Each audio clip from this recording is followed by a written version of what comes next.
Hey, what's up? Welcome to the channel and following along today. I've got a lot going on right now, and I'm actually out at my dad's land where I keep a lot of my logs, where I mill a lot, as well as where I stack a lot of my wood, and I have got several logs to mill up here in the near future. But one of the things that I don't do is mill unless I have a stacking area ready, and this isn't the fun work. I would rather be milling, but I also want quality yield out of my, I guess, drying when I put all this work into this lumber. So I'm going to show you what I do to get some areas ready for stacking and drying. I got to move some stuff, so I'm going to time lapse that, but also I'm going to show you me leveling out an area and kind of how I simply do it with just some cinder blocks, some shovels, and yeah, just getting an area in a level.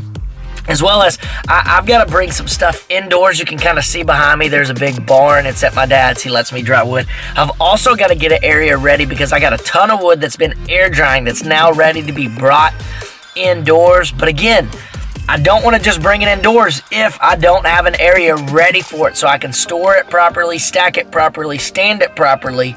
Because again, you've put in all this hard work, and then to shortcut the drying process or shortcut the stacking process is going to ultimately affect the yield and the quality of your lumber. So stick around today and come along as I put in some of the dirty work to get this stuff ready for some great slabs and lumber in the future. All right, so you can see I've got some cleaning to do. It's kind of a mess back here. It's behind the big barn. I love where this is. It gets good airflow, but it also keeps a lot of the sun off of it, and it kind of keeps it hidden. So you can see I've got some stuff stacked here. I've got like 3 cherry logs here, a big pecan, some catalpa, and a big maple back there. But I've got to get all this area cleaned out, and then there's some area behind it, as you can see as well, that I need to get prepped so I can stack some more lumber in it. So yeah, that's one of the areas that we're going to kind of tidy up today. All right, and then the other thing here, I'll just go ahead and show you this. Look at some of that. Got a bunch of reclaimed wood stacked in here. I got some oak stacked back in here that the cabinet maker gave me that someone like brought to him and then never picked it up for like 25 years, and he's like, they're not coming back to get it. But I'm gonna bring you over here. I've got to clean out this little stall area. My dad is letting me use this in his barn, but I've got to clean everything out and start prepping it to get ready to bring a bunch of wood indoors. I'm gonna put some racks in here. I'm gonna level it out, places to store slabs and board lumber. But yeah, you can see that there's a lot of junk in there right now that I told my dad I would tidy up for him if I was going to do it. So I've got a lot of work to do, but that's just part of the job of this sawmilling, getting logs and all that stuff. I kind of enjoyed it. It's going to kind of be some mindless hard work. It's actually kind of good for me every once in a while. I don't have any deadlines in the shop right now as far as I finished up my daughter's bed. I do have a table build that I'm going to be doing for somebody really soon. I'll bring you along on that. I'm actually going to get wood for that in Fayetteville next week because it's some big stuff, and I don't have any of my big stuff dry yet. Also, I'm going to be picking up a huge sycamore log. I'll vlog more about that later, but yeah, well, let's get ready and start getting some stuff together because, man, I've got a lot of wood I want to get milled and stacked, and I've got a lot of stuff that's ready to be brought indoors that needs to be brought indoors, but I can't do it, so I've got to get to work. So thanks for joining. Let's do this.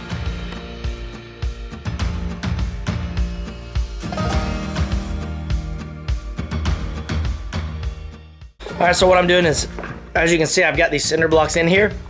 I'm getting them nice and settled and leveled, and then I'm also lining up the platform, just kind of see how long can I have it. And then what I'm gonna do is I'm gonna run some cross ties across all this just to make it really solid and tied together. And then I will make sure that I level it on this area, and then make sure I also measure off the wall that there's plenty of space to where even some of my wider slabs that stand up tall on this will be able to balance and won't tip over towards me, but I'll be able to really stack them in there and then also keep them all kind of sequentially together. I'm also gonna run like a board right across here that'll be a good lean up against, maybe even down below as well. And then once I gotta get that area done, I'm gonna also come in here and do the same thing, get it leveled out, give some space so that I can stack my other boards right there. This is gonna give me plenty of space for right now to get a lot of the wood that's in my backyard and that is out here that's dry just indoors, so I can create more room for my air drying space.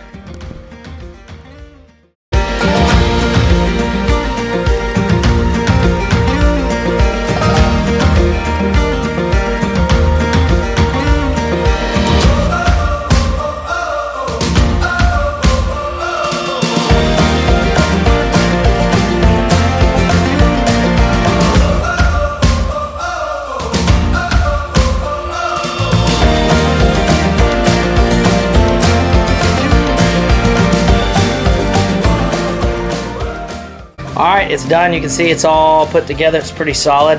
As you can tell, I made basically just a ladder and used just a lot of scrap pieces to shim things up. But this is where I'm going to stack a bunch of boards. I'll be able to stack them up pretty tall and just kind of keep them level. All the stuff that I'm going to be bringing in is pretty dry. I'm not really going to have to, I think, sticker them too much, but then they're just going to be able to sit in here and continue to air dry. Next thing I'm going to do is build the slab area to stand my slabs.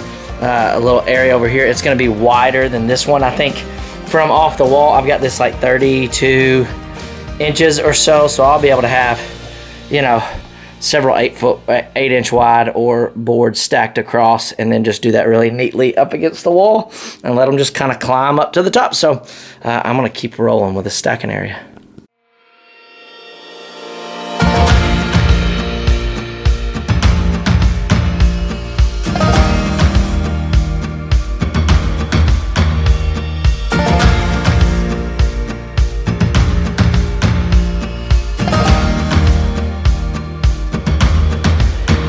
Alright, the second area is done.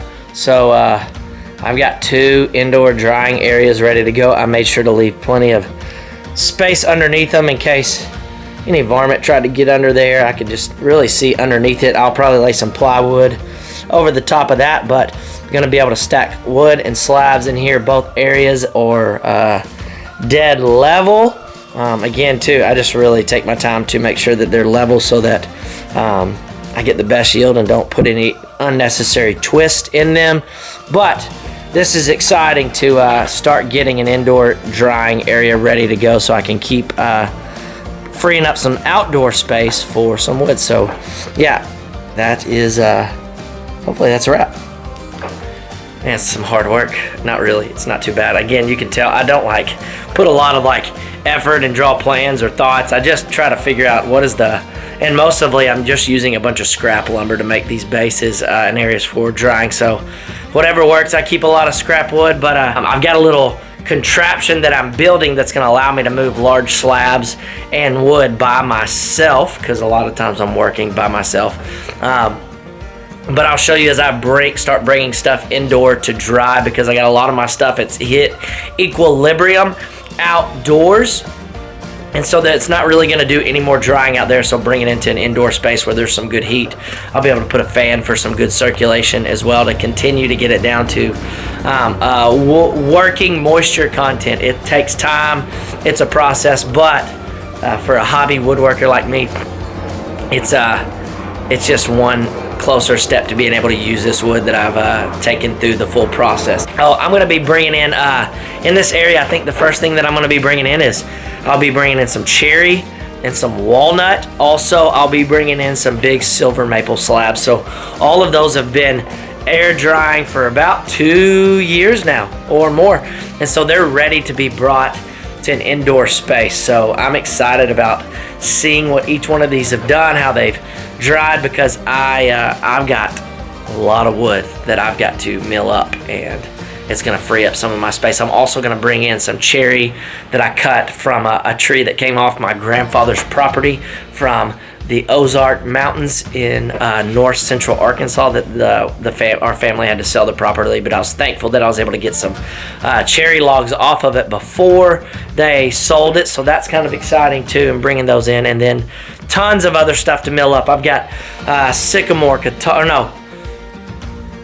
I've got maple, silver maple, catalpa, cypress, pecan, all to mill up. I've got some other log trailer updates coming up, taking that up. I'm also picking up a monster sycamore. You're going to see a video about that soon, so I'm excited about that.